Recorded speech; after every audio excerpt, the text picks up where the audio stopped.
우상 숭배로 하나님을 떠나게 되지요. 하나님께서는 선지자 아히야를 통해서 이스라엘이 분열될 것을 계시하십니다. 그 결과로 르호보암이 왕이 되자마자 백성들이 세겜 땅에 모여서 일종의 왕을 우리가 한번 검증해 보겠다라고 하는 이러한 이제 집회가 열린 것이죠. 그래서 르호보암 왕이 이 세겜 땅을 찾아갑니다. 이 백성들이 무리의 대표자로 선임한 것이 여로보암이라고 하는 사람이었습니다. 여로보암은 여러분도 잘 알다시피 솔로몬 시대 때에 관리를 하다가 솔로몬 왕에게 이제 바른 말 하다가 찍혀가지고 쫓겨난 거죠. 그래서 이집트에서 망명 생활하다가 망명 생활을 하고 있던 이 여로보암을 세겜 땅에 모인 이스라엘 백성들이 불러냅니다. 이 이스라엘 백성들이 르호보암 왕에게 요청한 것은 두 가지였습니다. 첫 번째로는 너무 솔로몬 왕이 과도한 건축 사업을 벌였기 때문에 그로 인한 두 가지 세금과 노역, 이 과중한 세금과 노역을 좀 면하게 해달라. 그리하면 우리가 왕에게 충성을 다하겠다라고 이야기를 하죠. 하지만 르호보암은 그 이야기를 듣자 이제 두 부류에게 자문을 구합니다. 첫 번째로는 아버지의 충신들, 아버지와 함께했던 공신 부류, 그 다음에 자기를 지지하고 있는 젊은 관료 부류, 이제 소장파라고 이야기를 하자면, 그런데 이제 이 소장파 이야기를 듣고 좀 악한 말로 이 이스라엘 백성에 실망감을 주지요. 그 결과 이스라엘이란 나라가 남왕국과 북왕국으로 나뉘어지게 됩니다. 르호보암이 세겜에서 이스라엘 백성들의 민심을 제대로 살피지 못한 결과였습니다. 열왕기는 여기까지만 이야기를 합니다만은 역대기는 조금 다른 측면을 부각시킵니다. 르호보암 왕이 그래도 하나님 말씀에 순종했다라고 하는 부분인데요. 어떤 부분이냐면 르호보암 입장에서는 반란이죠. 그러니까 반란을 진압하기 위해서 군대를 일으킵니다. 했더니 하나님께서는 선지자를 통하여서 그 군대 철수해라 라고 명령하시고 르호보암 왕이 거기에 순종하여서 군대를 물렸다라고 하는 이야기와 함께 여로보암 왕 입장에서 보면 이 여로보암은 왕이 되자마자 금송아지 우상 숭배를 합니다. 그러자 거기에 반발했던 레위인들과 제사장들이 남왕국으로 대거 귀순하게 됩니다. 즉 이 사건은 역대기 기자가 봤을 때는 이스라엘의 정통성이 누가 있느냐, 예배를 지키고 있었던 남왕국에 있었다. 그리고 그것을 보호하고 있었던 르호보암 왕에게 있다라고 하는 부분을 이야기하고 있습니다. 뿐만 아니라 애굽 왕 시삭이 이 유다를 쳐들어왔을 때에 열왕기에서는 이 시삭을 통해서 유다를 우상 숭배하는 르호보암을 징계하셨다라고 하는 이야기까지만 하고 있는데 역대기에서는 이 시삭이 쳐들어왔을 때에 르호보암 왕이 겸비하여서 주는 의로우십니다라고 고백하고 스스로 겸비하였다. 그래서 완전하게 유다를 멸망시키지 않으시고 최소한 구원을 해주셨다라고 하는 부분까지 이야기하고 있습니다. 이를 통하여서 역대기 기자는 이런 이야기를 하는 것이지요. 징계를 하시는 중에서도 스스로 겸비한 자에게는 하나님께서 은혜를 베풀고 계신다. 그리고 르호보암이 완전히 하나님께 대들고 우상숭배한 것이 아니라 이 삶의 구비구비에서 하나님께 그래도 순종했던 부분이 있다라고 하는 것을 알려주고 있습니다. 아비야의 통치는 조금 독특해요. 그는 열왕기에서는 굉장히 악한 왕이다라고 정확하게 평가를 받고 있습니다. 하지만 역대기에서는 이렇다 할 평가가 없습니다. 역대기는 평가가 없습니다. 다만 여로보암의 북왕국과의 이 대규모 전면전에서 아비야의 연설이 좀 부각돼서 나옵니다. 무려 한 장에 걸쳐서 아비야의 연설이 나오는데 이 아비야의 연설을 보면 두 가지 측면을 가지고 이 이스라엘을 비판하고 있습니다. 첫 번째로는 다윗 언약을 배신하고 여로보암을 따라갔다라고 하는 부분인데 이 부분은 사실 하나님께서 의도하신 부분이 있는 것이죠. 두 번째로는 금송아지 우상을 섬겼다. 그래서 제사장들을 쫓아내고 누구든지 원하는 자가 있으면 그다음에 소 한 마리 그리고 양 7마리 가져오면 누구든지 다 제사장 삼아준 거 아니냐라고 하면서 이 율법을 너희가 버렸다라고 하는 부분을 비판합니다. 그러면서 제사장의 나팔을 불게 하죠. 이 제사장의 나팔은 이 본문에서는 전쟁의 나팔이라고 번역이 되어 있지만 사실은 전쟁 때에 여호와의 도움을 구하는 나팔, 즉 기도를 상징하는 의미가 있다라고 말씀드렸습니다. 그래서 결국 이 전쟁을 통해서 이 나팔을 불므로 인해서 전쟁에서 승리합니다. 이는 우리가 착각하지 말아야 되는 것이 아비야라는 인물을 경건하게 묘사하고 있는 것이 아닙니다. 오히려 반대 측면에서 여로보암이 하나님과의 언약을 배신하고 배반하고 왕이 되자마자 교만하여져서 금송아지 우상을 섬겼다라고 하는 이 우상 숭배를 하나님께서 아비야라는 인물, 비록 이 인물도 악한 인물이지만 이 인물을 통해서 심판하셨다라고 하는 부분을 부각시키고 있는 부분입니다. 그러니까 이 부분들을 잘 이해하시는 부분이 좋을 것 같습니다. 아비야는 그런데 단 3년만을 통치하고 죽습니다. 그리고 그의 아들 그 뒤를 이어서 왕이 된 인물이 바로 오늘 본문에서 등장하는 아사 왕이죠. 그는 이스라엘의 첫 번째 종교 개혁을 단행했던 인물입니다. 이 시간 아사 왕의 통치를 통하여서 전하시는 하나님의 음성을 듣는 시간이 되시기를 축복합니다. 14장부터 저희가 살펴보도록 하겠습니다. 아비야가 그의 조상들과 함께 누움의 다윗성에서 장사되고 그의 아들 아사가 대신하여 왕이 되니 그의 시대에 그의 땅이 10년 동안 평안하니라.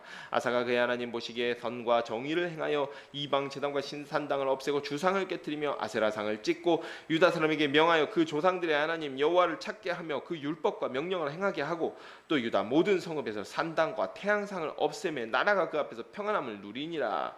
여호와께서 아사에게 평안을 주셨으므로 그 땅이 평안하여 여러 해의 싸움이 없은지라. 그가 견고한 성읍들을 유다에 건축하니라. 아사가 일찍이 유다 사람에게 이르되 우리가 우리 하나님 여호와를 찾았으므로 이 땅이 아직 우리 앞에 있나니 우리가 이 성읍들을 건축하고 그 주위에 성곽과 망대와 문과 빗장을 만들자. 우리가 주를 찾았으므로 주께서 우리 사망의 평안을 주셨느니라 하고 이에 그들이 성읍을 형통하게 건축하였더라.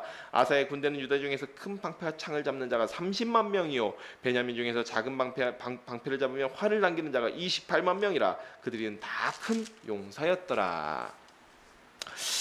아사의 기록이 사실 열왕기보다도 상당히 상세하게 기록되어 있습니다. 열왕기에서 아사의 기록 상당히 짧게 기록되어 있거든요. 진짜 종교 개혁을 했다라고 짧은 한 문단 정도만 기록되어 있습니다. 그런데 여기 1절을 보면 그의 땅이 그가 왕이 된 후에 10년 동안 평안했다라고 기록되어 있습니다. 여기서 평안이라는 말은 우리가 흔히 알고 있는 샬롬이 아닙니다. 샬롬이 아니고 그 땅을 쉬게 하였다라고 하는 의미입니다. 왜냐하면 우리가 열왕기를 보면 르호보암과 아비야가 유다를 다스릴 때에는 북이스라엘과 싸움이 끊이지 않았다라고 기록되어 있습니다. 즉 르호보암과 아비야의 통치 전체를 보면 20년가량 되거든요. 20년 동안 전쟁이 끊이지 않았다라는 얘기입니다. 그렇지만 이 아비야가 왕이 되었을 때는 10년 동안의 태평성대, 평안한 시기, 평화의 시기가 도래했다라고 기록되어 있습니다. 2절에서부터는 그 이유를 설명하고 있는데 이는 아사 왕이 여호와 보시기에 선과 정의를 행했기 때문이다라고 기록하고 있습니다. 르호보암과 아비야 시대의 긍정적인 측면을 부각시켰지만 하지만 그거는 긍정적인 측면도 있다더라 이런 부분도 있다라고 하는 부분이지 르호보암과 아비야가 잘했다라고 하는 게 아닙니다. 그 부분과 좀 달라요. 하지만 역대기 기자가 처음으로 남왕국과 북왕국이 갈린 이후 처음으로 아사 왕의 통치에 대해서만큼은 그의 통치가 선하고 정의로웠다라고 선언을 하고 평가를 하고 있습니다. 3절에서 5절을 보면 이렇게 평가한 근거에 대해서 말씀하고 있는데요. 바로 우상 숭배를 척결했다라고 하는 부분입니다. 이 우상숭배는 그의 증조 할아버지였던 솔로몬 시대부터 시작된 것이었죠. 열왕기상 15장 11절에서 15절을 보면 아사왕의 종교개혁에 대한 기록이 있는데 본문과 병행되는 구절은 아닌 것 같아요. 본문과 병행되는 구절은 아니고 아사왕 때에는 종교개혁이 2차례 있었다라고 봅니다. 2차례. 그러니까 아사왕이 종교개혁에 대해서 굉장히 열심을 가지고 철저하게 실행했다라고 하는 부분을 알 수 있는 것이죠. 이 본문은 아사왕 통치 초기에 일어난, 즉 10년 그 기간 동안에 일어난 종교개혁을 의미합니다. 우상 숭배를 하던 제단을 허물고 또 이 주상을 불태우고 라고 그다음에 아세라 목상을 허물었다라고 깨뜨렸다라고 하는 부분들이 있는데 이 주상이라는 단어는 기둥주자를 사용합니다. 기둥주자를 사용하는데 그때 당시 가나안 땅에서 일반적인 우상숭배 행태가 기둥을 가지고 나무 기둥이나 목상 같은 곳에다가 이 우상의 모양을 형상을 조각을 하는 것이죠. 그리고 그 앞에 절하고 제사하고 이렇기 때문에 보통 이제 이 주상들 같은 경우 주상을 깨뜨렸다 혹은 주상을 찍어냈다, 불태웠다 이런 표현들이 자주 등장하게 됩니다. 즉 우상숭배 목적으로 기둥으로 만든 우상을 없앴다라고 하는 부분입니다. 우상만을 없앤 게 아니라 4절을 보면 여호와를 찾게 하며 그의 율법과 명령을 행하게 했다라고 기록되어 있습니다. 이 이야기는 적극적으로 하나님의 명령을 순종했다라고 하는 사실입니다. 우리가 일례로 10계명을 보잖아요. 1계명은 너는 나 외에 다른 신들을 내게 두게 하지 말라. 2계명은 너를 위하여 새긴 우상을 만들지 말라. 여러분, 우리가 10계명에 대해서도 율법에 대해서도 착각하면 안 되는 것이요. 여기 카톨릭이라든지 혹은 바리새인들은 이걸 굉장히 소극적으로 해석합니다. 이 얘기는 무슨 얘기냐면, 제가 우상에 가서 우상 앞에 가서 절하지 않았습니다. 그러면 저는 우상 숭배한 게 아닙니다. 하나님의 계명을 만족시킨 것이 됩니다. 즉 바리새인들은 그렇게 해석했기 때문에 나는 의롭다라고 주장했던 것이죠. 로마 카톨릭도 마찬가지입니다. 그런데 모세 해석은 전혀 달라요. 성경적인 해석은 전혀 다릅니다. 신명기를 보면 이 모세는 이렇게 해석합니다. 이는 단순히 우상 숭배하지 말라라는 명령이 아니라 내 마음과 뜻과 힘을 다하여 여호와를 사랑하라고 하는 이런 적극적인 명령이다. 이것을 모세는 이렇게 가르쳐주고 있는 것이죠. 그리고 우리는 성경적으로, 우리 기독교는요, 성경적으로 이 해석을 받아들입니다. 즉 그렇기 때문에 율법의 의로 만족시킬 자가 없다라고 하는 것이죠. 하지만 여기서는 그래서 이 일례를 또 한 가지 더 들어보면요, 부자 청년이 있었습니다. 예수님을 찾아온 부자 청년, 젊고 관원이었죠. 출세도 했고 많은 부를 이룬 사람이었습니다. 그 관원이 어떻게 이야기합니까? 선생님, 어떻게 하면 내가 구원을 얻을 수 있나이까? 했더니 예수님께서 계명을 지켜라라고 말씀하십니다. 그러자 이 청년이 어떻게 대꾸합니까?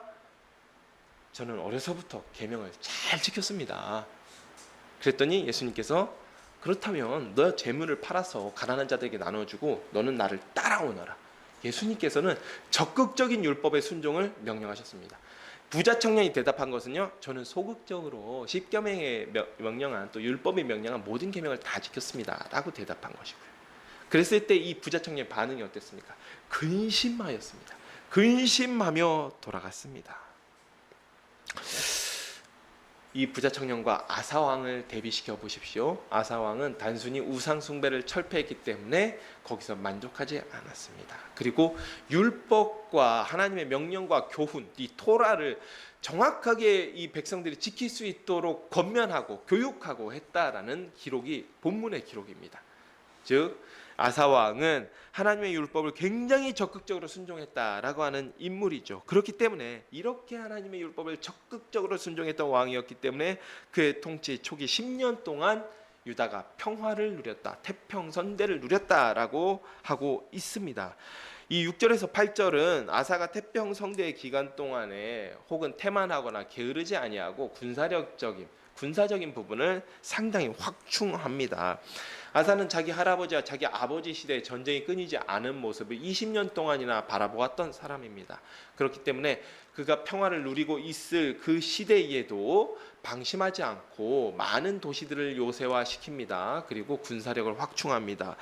그의 아버지 아비야가 북이스라엘과 전쟁을 치를 때에 동원했던 병력이 40만 명이었습니다. 유다에서 동원한 병력이 40만 명이었는데 오늘 본문은 8절에 보면 그가 전쟁에 준비한 병력, 그가 기른 병력, 키운 병력이 약 58만 명 정도 되는 병력을 키웠다라고 기록하고 있습니다. 즉 아사가 군사력 확충에 상당히 노력했다라고 하는 사실을 알 수 있는 부분입니다. 9절부터는 이제 그 태평성대가 끝난 사건이 나오는데 이 사건을 아사왕이 어떻게 극복해 나가는지, 이 시련을 어떻게 극복해 나가는지 한번 보도록 하겠습니다. 구스 사람 세라가 그들을 치려하여 군사 100만 명과 병거 300대를 거느리고 마레사의 이름에 아사가 마주 나가서 마레사의 스바다 골짜기에 전열을 갖추고 아사가 그의 하나님 여호와께 부르짖어 이르되 여호와여, 힘이 강한 자와 약한 자 사이에는 주밖에 도와줄 이가 없사오니 우리 하나님 여호와여, 우리를 도우소서. 우리가 주를 의지하며 주의 이름을 의탁하고 이 많은 무리를 치러 왔나이다. 여호와여, 주는 우리 하나님이시오니 원하건대 사람이 주를 이기지 못하게 하옵소서 하였더니 여호와께서 구스 사람들을 아사와 유다 사람들 앞에서 치시니 구스 사람들이 도망하는지라. 아사와 그와 함께한 백성이 구스 사람들을 추격하여 그랄까지 이름에 이에 구스 사람들이 엎드려지고 살아남은 자가 없었으니 이는 여호와 앞에서와 그의 군대 앞에서 패망하였습니다. 노력한 물건이 매우 많았더라. 여호와께서 그를 사면 모든 성읍 백성을 두렵게 하시니 무리가 그의 모든 성읍을 치고 그 가운데 있는 많은 물건들을 노력하고 또 짐승 지키는 천막을 치고 양과 낙태를 많이 이끌고 예루살렘으로 돌아왔더라. 구스 사람 세라가 100만 대군을 이끌고 유다를 침략해 옵니다. 르호보암 왕 때도 애굽 왕 시삭이라고 하는 사람이 있었죠. 이 시삭이라고 하는 사람은요, 다시 한번 말씀드리지만 솔로몬 왕 때의 애굽과 동맹 관계였습니다. 솔로몬 왕의 공주를 애굽 왕의 공주를, 애굽 바로의 공주를 솔로몬 왕이 왕비로 맞아들였죠. 이렇게 결혼 동맹을 맺은 왕조가 있었는데 그것이 이집트의 21왕조입니다. 21왕조인데 애굽 왕 시삭이라고 하는 사람은 이 21왕조를 무너뜨린 사람입니다. 21왕조를 무너뜨리고 22왕조를 세운 초대 왕이 애굽 왕 시삭이었습니다. 그런데 지금 현재는요, 이 시삭은 죽고 그 아들이 왕이 된 시점에 세라라고 하는 장군이 100만 대군을 이끌고 유다를 쳐들어옵니다. 이 세라라고 하는 장군은 아마 에디오피아계 같아요. 그래서 에디오피아계의 장군인데 이집트에서 활동했던 이 주요한 장군 중에 한 명입니다. 즉 이 사람이 엄청난 대군을 이끌고 와서 마레사의 진을 칩니다. 이 마레사는 역대하 11장 8절에 이미 등장한 적이 있습니다. 르호보암 왕 때의 르호보암 왕이 15개의 성을 요새화시킵니다. 그때의 요새화시킨 성읍 중에 하나가 마레사입니다. 라기스와 함께 이 마레사는 어느 방면이 있냐면 블레셋 방면에 있어요. 블레셋을 방어하기 위해서 만든 요새가 마레사와 라기스라고 하는 성이었습니다. 즉 세라가 이스라엘 남쪽 방향으로 쳐들어온 것이 아니라 블레셋 방향을 통해서 해변길을 따라서 와서 대군을 이끌고 와서 이 유다를 침략했다라고 하는 부분입니다. 왜냐하면 유다 남쪽은 보시면 다 광야 지역이에요. 그렇기 때문에 광야 지역을 통해서 100만 대군을 밀어넣는 것은 이건 자살행위입니다. 100만 대군 다 죽을 수도 있어요. 그렇기 때문에 길이 좁고 보급하기 좋은 블레셋 쪽의 해변길을 따라서 100만 대군을 침략을 시켰다라고 하는 것이지요. 아사왕도 이에 따라서 군대를 소집해서 마레사로 출전을 해서 진을 칩니다. 그리고 나서 하나님께 간구하게 기도합니다. 하나님, 강한 나라가 약한 나라를 칠지언정 우리가 하나님 여호와를 의지하기 때문에 우리를 도와주십시오. 사람이 하나님을 이기지 못하게 해주십시오 라고 하면서 신앙의 의지에서 이 전쟁을 치릅니다. 그리고 나서 아사왕의 신앙적인 면모가 돋보여서인지 이 전쟁에서 아사왕이 승리하게 됩니다. 근데 이 기도를 보면 한 가지 또 우리가 생각나는 부분이 있는데 솔로몬 왕이 성전 낙성식에서 했던 7가지 기도 제목이 있습니다. 이 7가지 기도 제목 중에 한 가지가 무엇이었습니까? 적들이 쳐들어왔을 때, 그 적을 맞이하러 갈 때에 성전을 향하여서 이 백성이 기도하면 하나님 저들을 구원하여 주옵소서 라고 하는 기도가 있었습니다. 그 기도를 생각나게 하는 장면입니다. 참고로 이 전쟁은 열왕기에는 기록되지 않았습니다. 역대기에만 기록되어 있는 전쟁입니다. 이 전쟁의 결과 13절 유다 군대가 100만 대군을 가지고 온 100만 대군이 가지고 온 엄청난 전리품을 획득하게 됩니다. 또 14절을 보면 그랄을 치고 많은 물건을 노력해 왔다라고 기록되어 있습니다. 이 그랄은요 블레셋에 속한 도시입니다. 블레셋에 속한 도시예요. 그러니까 블레셋 방면으로 쳐들어온 이집트 대군을 막아서 오히려 추격해서 블레셋 남쪽까지 추격해 들어가서 블레셋 남쪽의 그랄까지 다 노략을 한 다음에 약탈을 한 다음에 엄청난 전리품을 가지고 돌아왔다라고 하는 것이죠. 대승입니다. 엄청난 전과를 얻은 것입니다. 그런데 여러분 우리가 기억하시겠지만 불과 30년 전 르호보암 왕 때 어땠죠? 시삭이 쳐들어왔을 때 동일한 군대입니다. 동일한 나라의 군대이고 엄청난 대병력입니다. 르호보암 왕은 어떻게 했습니까? 모든 유다가 다 짓밟혔습니다. 유다가 다 짓밟혔어요. 그리고 심지어 성전까지 다 약탈됐습니다. 솔로몬 왕이 만들었던 그 과시하기 위해 만들었던 금방패 모두 다 빼앗겼습니다. 그런 참혹한 일이 벌어졌었는데 지금 현재 아사왕은 신앙의 힘으로 하나님께 구하였더니 하나님께서 그 동일한 군대, 제국의 군대를 하나님께서 물리쳐 주셨다라고 역대기 기자는 증언하고 있는 것이죠. 이 증언이 어떻게 하면 왜 의미가 있냐면 이때 당시에 역대기를 읽는 독자들, 바벨론 포로 귀환한 사람들, 바로 그 제국의 군대에 패배해서 포로 생활했던 사람들입니다. 그렇기 때문에 이 사람들은 와닿는 것이 다른 것이죠. 우리가 하나님께 의지하지 않았기 때문에 제국의 군대에 패배했구나. 제국이라서 그 군대가 강력해서 우리가 패배한 게 아니라 하나님을 의지하지 않았기 때문에 패배한 것이구나 라고 하는 사실을 정확하게 전달해 주고 있는 부분입니다. 자, 이제 아사왕이 엄청난 전리품을 가지고 돌아옵니다. 그리고 여기 보면 이 본문에는 전쟁이 잠깐만에 끝난 것 같죠. 막 어떤 전면전을 붙어가지고 한 번의 회전으로서 끝난 것처럼 보이는데 그렇지 않습니다. 이 전쟁이 무려 5년간 이어진 전쟁입니다. 왜냐하면 우리가 초반에 살펴보았지만 그의 땅이 10년 동안 평안하였다 했고 여기 15장 10절을 보면요, 아사왕 제15년에 이 종교개혁이 이루어집니다. 즉 그렇기 때문에 이 종교개혁은 전쟁 직후에 이루어진 것으로 보이거든요. 그렇기 때문에 최소한 이 전쟁은 4년에서 5년 동안 치러진 전쟁입니다. 이제 우리가 아사왕의 두 번째 종교개혁을 살펴보도록 하겠습니다. 하나님의 영이 오뎃의 아들 아사랴에게 임하시며 그가 나가서 아사를 맞아 이르되 아사와 및 유다 베냐민 무리들아 내 말을 들으라. 너희가 여호와와 함께하면 여호와께서 너희와 함께 하실지라. 너희가 만일 그를 찾으면 그가 너희와 만나게 되시려니와 너희가 만일 그를 버리면 그도 너희를 버리시리라. 이스라엘은 참 신이 없고 가르치는 제사장도 없고 율법도 없은 지가 오래되었으나 그들이 그 환난 때에 이스라엘 하나님 여호와께로 돌아가서 찾음에 그가 그들과 만나게 되셨나니 그때 온 땅의 모든 주민이 크게 요란하여 사람의 출입이 평안하지 못하며 이 나라와 저 나라가 서로 치고 이 성읍이 저 성읍과 또한 그리하여 피차 상한 바 되었나니 이는 하나님이 여러 가지 고난으로 요란하게 하셨습니다. 그런즉 너희는 강하게 하라. 너희의 손이 약하지 않게 하라. 너희 행위에는 상급이 있음이라 하니라. 아사왕의 두 번째 종교개혁입니다. 아사왕의 통치 초기에 이미 종교개혁이 있었습니다. 그리고 본문에 등장하는 종교개혁은 방금 전 우리가 살펴본 이집트와의 전쟁이 끝난 직후에 하나님께서 선지자 오뎃의 아들 아사랴에게 임하여서 전하신 명령입니다. 우리가 한번 생각을 해봤으면 좋겠습니다. 아사왕 입장에서는 이 제국이 이집트 제국이 엄청난 대군을 이끌고 쳐들어왔습니다. 무려 4년 동안이나 열심히 싸웠습니다. 많은 사람이 죽었겠죠. 하지만 결국 이겨냈습니다. 그리고 엄청난 전리품을 이끌고 돌아왔습니다. 그런데 승전보를 울려서 로마 같은 경우에는 개선식을 하죠. 개선식을 하고 막 빵빠레를 울리고 백성들이 나와서 환호하고 이렇게 돼야 되는데 그런 와중에 선지자 오뎃이 이 승전을 해서 돌아오는 아사왕 앞에 나아가서 전하고 있는 겁니다. 지금 승리에 만족하지 마십시오.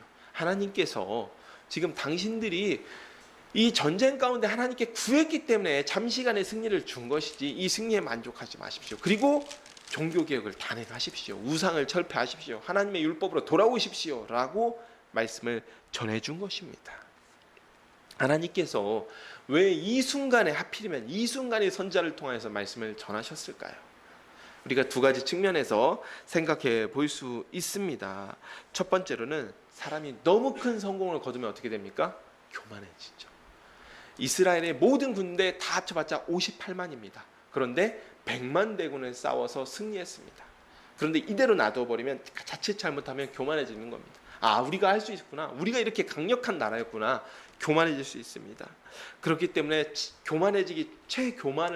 교만한 마음을 갖기 전에 하나님께서 선지자를 통하여서 이스라엘 백성에게 겸손하라고 말씀하시는 것입니다. 두 번째로는 지금은 다른 측면에서 아사왕과 유다 군대는 하나님께 기도하여서 진짜 말도 안 되는 승리를 거둔 것입니다. 즉 그 구원의 감격과 지금 그 경험, 그 체험이 아직 남아있는 상태이죠. 그렇기 때문에 지금 이 열정이 남아있을 때 번개처럼 종교개혁의 사명도 완수하라라고 하나님께서는 명령하신 것으로 이해할 수 있습니다. 7절에 이런 표현을 이해할 수 있는 이 표현들이 있습니다. 7절을 보면 너희 손이 약하지 않게 하라. 너희 행위에는 상급이 있음이라. 그러니까 끝까지 힘을 내어서 그 에너지 그대로, 그 열정 그대로 종교개혁까지 밀어붙여라 라고 명령하신 것입니다. 8절입니다. 이제 아사랴 왕의 종교개혁, 두 번째 종교개혁이 본격적으로 기록되어 있습니다. 아사가 이 말 곧 선지자 오뎃의 예언을 듣고 마음을 강하게 하여 가증한 물건들을 유다와 베냐민 온 땅에서 없애고 또 에브라임 산지에서 빼앗은 성읍들에게서도 없애고 또 여호와의 낭실 앞에 있는 여호와의 제단을 재건하고 또 유다와 베냐민 무리를 모으고 에브라임과 므낫세와 시므온 가운데서 나와서 저희 중에 머물러 사는 자들을 모았으니 이는 이스라엘 사람들이 아사의 하나님 여호와께서 그와 함께 하심을 보고 아사에게로 돌아오는 자가 많았음이더라. 심지어는 북왕국에서도 아사 왕의 종교 개혁을 보고 일부 경건한 자들이 남아 있었죠. 심지어는 엘리사 시대, 정확하게 말하면 아합 왕, 그 악한 아합 왕의 시대에도 경건한 자들이 남아 있었습니다. 그러한 사람들은 이 아사 왕이 올바르게 행하는 모습을 보고 우리가 이제 유다 가서 살자라고 해서 유다로 이주해 온 사람들이 많았다라고 하는 이야기입니다. 아사 왕 제15년 셋째 달에 그들이 예루살렘에 모이고 그날에 노력하여 온 물건 중에서 소 700마리와 양 7,000마리로 여호와께 제사를 지내고 또 마음을 다하고 목숨을 다하여 조상들의 하나님 여호와를 찾기로 언약하고 이스라엘 하나님 여호와를 찾지 아니하는 자는 대소남녀를 막론하고 죽이는 것이 마땅하다 하고 우리가 큰 소리로 외치며 피와 나팔을 불어 여호와께 맹세하며 온 유다가 이 맹세를 기뻐한지라. 우리가 마음을 다하고 맹세하고 뜻을 다하여 여호와를 찾았으므로 여호와께서도 그들을 만나 주시고 그들의 사방에 평안을 주셨더라. 아사 왕의 어머니 마아가가 아세라의 가증한 목상을 만들었으므로 아사가 그 태우의 자리를 폐하고 그의 우상을 찢고 빠 기드론 시내가에서 불살랐으니 산당은 이스라엘 중에서 제하지 아니하였으나 아사의 마음이 일편생 온전하였더라. 그가 또 그의 아버지가 구별한 물건과 자기가 구별한 물건 곧 은과 금과 그릇들을 하나님의 전에 드렸더니 이때부터 아사 왕 제35년까지 다시는 전쟁이 없으니라. 이 선지자 아사랴의 예언은 아사에게 엄청난 힘을 주었습니다. 아사 왕은 지금 전쟁에서 승리해서 사실 백성들의 인기가 있는 상태, 조금 고급스럽게 표현하면 지지가 높은 상태죠. 지지가 높은 상태인데 그 와중에 아사랴 선지자 혹은 여기는 오뎃이라고도 번역되어 있는데 오뎃의 아들 아사랴라고 했으니까 부자가 다 선지자였을 가능성이 있는 것이죠. 종교 개혁의 명분까지 받았어요. 그랬더니 이제 강력하게 종교 개혁을 추진합니다. 8절을 보면 가증한 종교 개혁 때 우상을 없앴는데 또 다시 우상을 없애요. 어떻게 우상을 없앨 수 있을까요? 그 사이에 또 생긴 겁니다. 그 사이에 또 생긴 거예요. 즉 이거는 아사왕 1차 종교개혁과 2차 종교개혁 사이에 한 15년 정도 시간이 있습니다. 그 사이에 이스라엘 백성들이 몰래 다시 우상을 섬기기 시작했다라는 부분입니다. 이 부분을 우리가 주의해서 봐야 돼요. 이게 무슨 이야기냐? 이스라엘 백성의 우상 숭배가 얼마나 뿌리 깊은 죄악이었는지. 한 번 종교개혁을 했다고 해서 우상숭배가 완전히 뿌리 뽑히면 얼마나 좋겠습니까? 하지만 그렇지 않다라는 사실입니다. 우리 안에 다를까요? 우리도 마찬가지입니다. 우리 안에 우상숭배도 엄청나게 뿌리 깊은 범죄입니다. 현대의 이스라엘 백성처럼 제단에 우리가 제사를 드리거나 주상에게 절하지 않기 때문에 심각해 보이지 않을 뿐이죠. 한 가지 예를 들어보겠습니다. 우리가 돈 우상을 많이 섬깁니다. 맘몬이라고 표현하기도 하고 돈이 모든 사람에게 우상이죠. 그런데 우리 마음에 평안이 있고 우리가 말씀으로 충만해질 때 어떻습니까? 돈 걱정합니까? 돈 걱정돼도 하나님 의지합니다. 돈에 사로잡히지 않습니다. 우리 하나님께 기도하면 된다. 서로 주시지 않는다면 하나님 뜻이 있을 거다. 믿습니다. 그러면 우리가 돈 우상으로부터 자유로워진 것 같아요. 자유로워진 것 같아요. 그렇지만 그 상태가 평생 갑니까? 얼마나 좋겠어요. 하지만 그렇지 않죠. 하지만 우리가 좀 믿음이 연약해지고 조금 시험에 빠지고 그럼 다시 돈 걱정됩니다. 하나님 주시지 않으면 어떻게 하나? 또는 그 돈에 급급해서 살아갑니다. 우리도 그렇다는 거죠. 우리 안에 있는 이 우상 숭배가 돈에 대한 우상이 뿌리 깊다라는 것입니다. 이스라엘 백성이나 아사왕 때의 이스라엘 백성이나 지금 우리나 사실은 이 우상 숭배에 취약한 것은 다름이 없습니다. 그래서 8절 말미에 아사 왕은 또한 이런 이스라엘 백성들에게 아사 왕은 우상 숭배, 우상을 뿌리 뽑으면서 성전 제단을 다시 재건합니다. 8절을 보면 나옵니다. 성전 제단을 재건합니다. 이것은 단순하게 우상만을 없애는 것으로는 부족하다. 그렇기 때문에 성전의 제단, 그의 할아버지 때와 그의 아버지 때에 방치되어 있었던 성전 제단을 적극적으로 재건함으로써 소극적인 순종, 성전만 우상만을 없애는 것이 아니라 예배를 다시 회복하고 예배를 사모했다라고 했던 적극적인 순종의 모습을 보여준 것입니다. 이것으로써 철저하게 종교개혁하는 모습을 보였더니 유다 땅에 살아가던 에브라임, 므낫세, 시므온 지파의 사람들이 아사왕에게 돌아온 사람들이 많았습니다. 심지어 북왕국에 살았던 사람들조차도 일부는 아사왕의 통치를 보고 감명을 받아서 돌아온 것 같습니다. 10절에 아사왕 15년 3월에 예루살렘에서 대규모 제사를 드립니다. 이것이 이제 세라에게 승리한 이집트 군대에게 승리한 직후였던 것으로 보입니다. 이렇게 모인 사람들이 예루살렘에서 제사를 지내고 12절 중요합니다. 마음을 다하고 목숨을 다하여 조상들의 하나님 여호와를 찾기로 언약하고, 이 언약은 새로운 언약을 이야기하는 것이 아닙니다. 신명기 6장 5절에 모세가 율법의 참 의미에 대해서 설명한 바로 그것, 너의 마음을 다하고 뜻을 다하고 힘을 다하여 주 너의 하나님을 사랑하라 했던 그 언약을 지키기로 맹세했다라는 것입니다. 즉 모압 언약으로 돌아가기로, 이미 맺어진 그 모압 언약, 우리가 지키지 않은 언약, 새로 언약을 맺는 것이 아니라 우리가 지키지 않았던 그 언약을 다시 지키기로 백성들에게 맹세하기로 하였다라는 것이죠. 그런데 여기서 발견되는 특징들이 있습니다. 유다 역사에 종교개혁을 일으키는 왕들이 몇 있습니다. 아사 왕이 그랬고요, 그 다음에 히스기야 왕이 그랬고, 요시야 왕이 그랬습니다. 그런데 여기서 아사 왕과 요시야 왕은 특이하게도 백성들을 맹세하게 합니다. 백성들을 동원해서요, 하나님과 언약을 지키기로, 율법을 지키기로 맹세하게 합니다. 즉 종교개혁이라는 것은, 또는 경건한 삶, 하나님의 백성으로서 경건한 삶이라는 것은 왕 혼자서 아무리 노력해도 안 되는 것이죠. 왕 혼자서 아무리 노력해도 안 됩니다. 그렇기 때문에 모든 백성들로 하여금 그 언약을 지키기로 맹세하기로 하였다. 굉장히 적극적으로 율법을 지키려고 노력했던 왕이 아사왕과 요시야 왕이라는 것입니다. 아사왕의 종교개혁의 압권이 16절에 등장합니다. 바로 왕의 어머니 마아가를 폐위시킨 사건입니다. 근데 여기서 우리가 한 가지 의문이 들어야 되는 것은요, 마아가가 원래 누구 어머니였죠? 아비야의 어머니였어요. 이 마아가의 출신이 아비살롬, 압살롬의 딸이라고 기록되어 있지만 손녀라고 제가 말씀드렸는데, 압살롬의 손녀가 마아가였습니다. 이 압살롬의 손녀 마아가와 결혼했던 것은, 마아가의 아들은 아비야입니다. 아비야. 르호보암이 마아가 결혼했고, 이 아비야가 마아가의 자식인 것이죠. 그런데 왜 왕의 어머니라고 기록되어 있을까요? 이것이 일종의 이제 모후 같은 겁니다. 이제 이 모후, 즉 이것은 실제 이 이스라엘 왕의 족보를 보면요, 보통은 왕의 실제로 친모, 생모를 의미하는 단어이기도 하지만, 이 왕의 어머니라는 것은 조선 시대로 따지면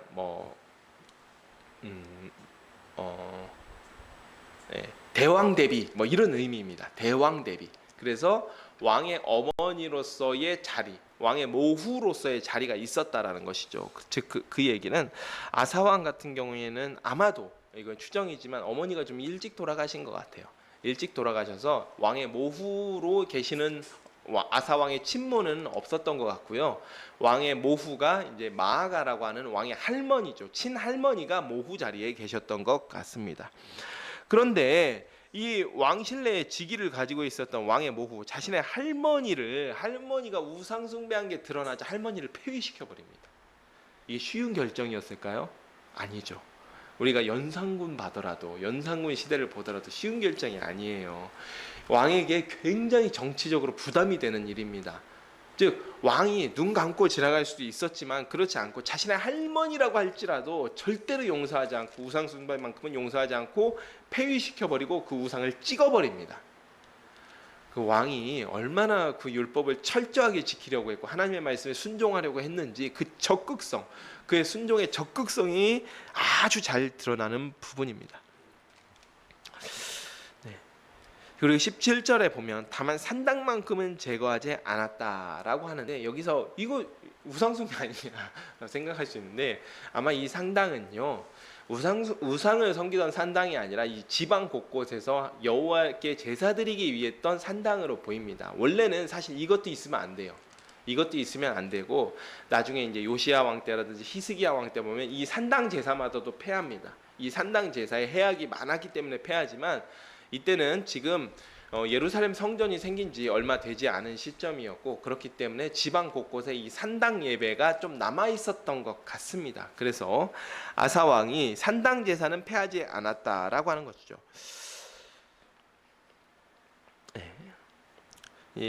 그 결과 19절에 아사왕 35년까지 무려 20년간 다시 평화를 누리게 됩니다. 아사왕이 41년을 통치하게 되었는데 상당히 오랜 시간 전쟁 없이 평화를 누리게 된 것이죠.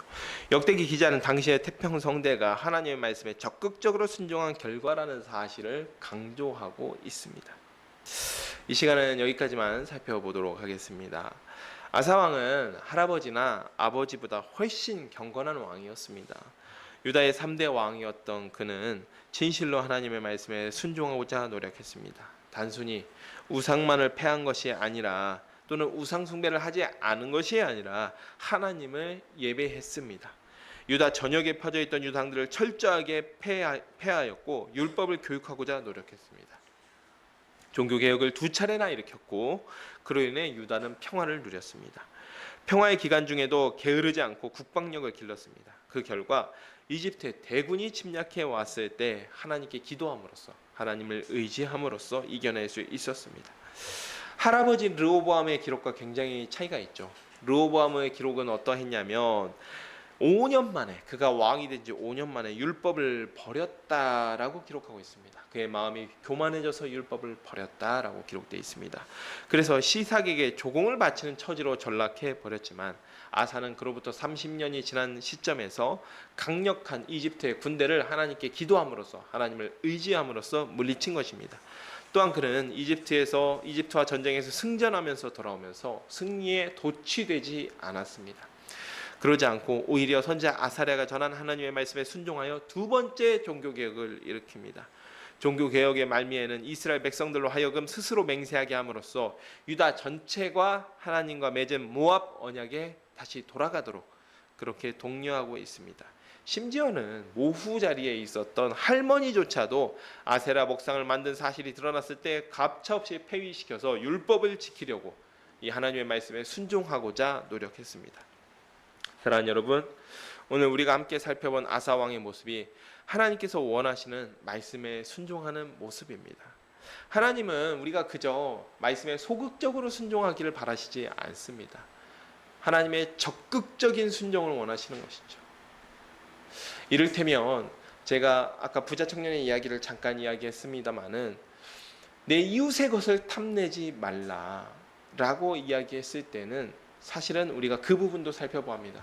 내가 무엇인가를 더 가짐으로써 다른 사람이 못 가지고 있는 것은 아닌가, 이것까지도 돌아보는 것이 탐내지 말라라고 하는 명령에 순종하는 것입니다. 적극적으로 순종하는 것입니다.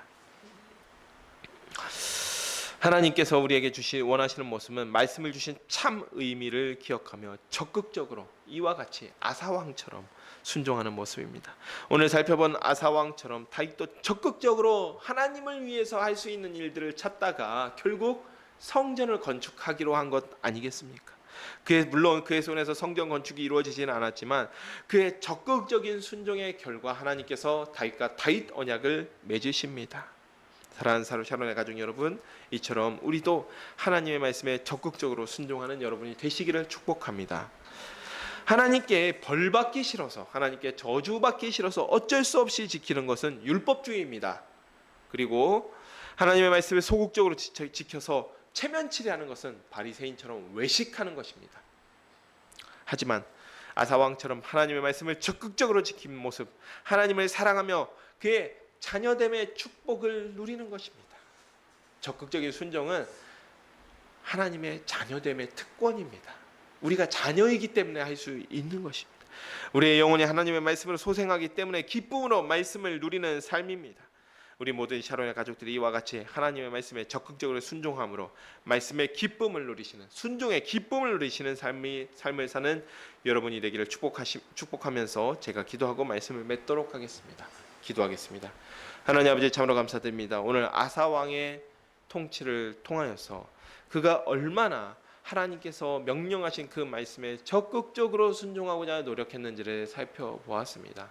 그는 단지 하나님의 말씀의 표면적인 것을 소극적으로만 성취하는 것에 만족하지 아니하였습니다. 그 말씀 너머에 있는 하나님의 참 의미, 하나님의 참 뜻을 찾아서 적극적으로 순종하고자 노력하였습니다. 주님, 우리도 이와 같이 되기를 소원합니다. 하나님의 말씀에 소극적으로 순종하는 것은 바리새인입니다.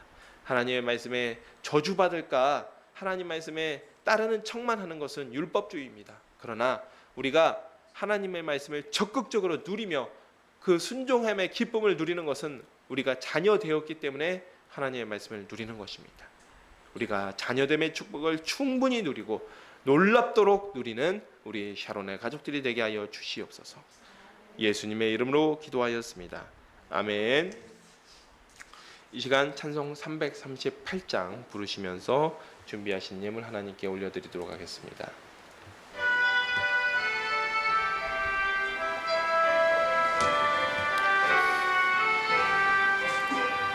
내 죄를 가까이 보게 하면 십자가 진 같은 고생이나 내 인생 소원은 늘 찬송하면서 주께 더 나아가게 원합니다. 내 고생하는 것 옛 야곱이 돌베개 베고 잠갔습니다. 꿈에도 소원이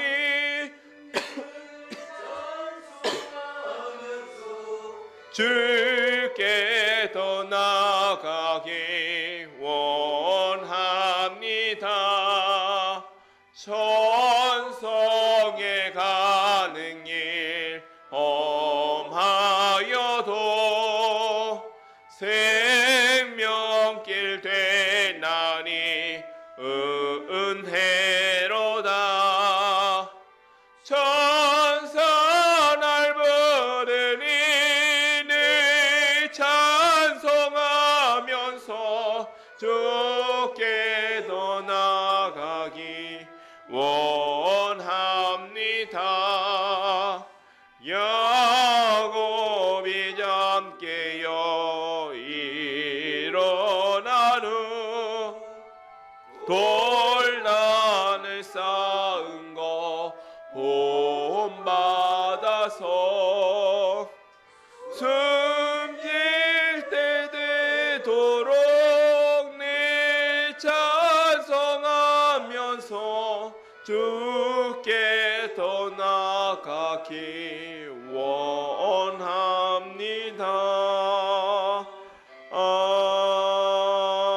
아멘.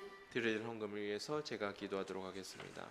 하나님 아버지 참으로 감사드립니다. 오늘도 이렇게 귀한 시간 주셔서 주님을 예배할 수 있게 하여 주시니 감사드립니다. 주님께서 저에게 적극적인 순종을 요구하셨습니다. 주님, 저희가 주님께서 주신 모든 것 중에 일부를 구별하여 나왔습니다. 주님, 이 물질 기뻐 받아 주시었고 이 물질이 사용되는 곳마다 주님의 나라가 확장되며 주님의 이름이 높아지게 하여 주시옵소서. 예수님의 이름으로 기도합니다. 아멘. 네, 오늘 우리 샤론교회 예배에 참석한 여러분 모두를 주님의 이름으로 환영하며 하나님의 은혜와 진리가 함께 하시기를 축복합니다. 예배 참석이 어려운 분들, 피치 못해서 또 불가피하게 예배 참석이 어려운 분들은 유튜브에서 인천 샤론교회 라이브로 함께 예배에 참석하실 수 있습니다. 또 추석 명절 기간입니다. 가족들과 은혜로운 한가위 보내시기를 바랍니다. 네, 이 시간 함께 일어나셔서 찬송 3장 부르시고 주기도문으로 예배를 마치도록 하겠습니다.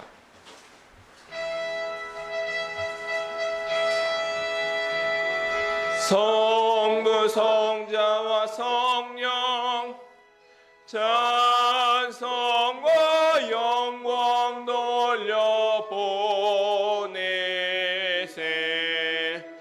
태초로 지금까지 또 영원 무궁토록 성삼위께 영광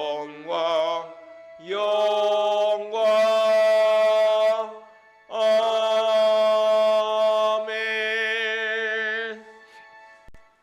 하늘에 계신 우리 아버지여, 이름이 거룩히 여김을 받으시오며 나라가 임하시오며 뜻이 하늘에서 이루어진 것 같이 땅에서도 이루어지이다.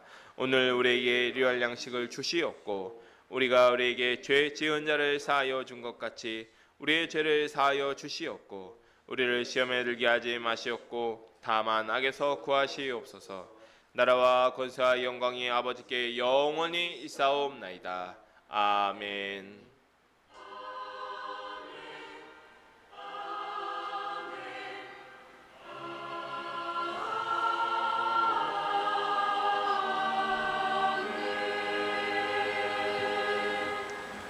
네, 예배 마쳤습니다. 하나님께 영광과 감사의 박수 올려드리겠습니다.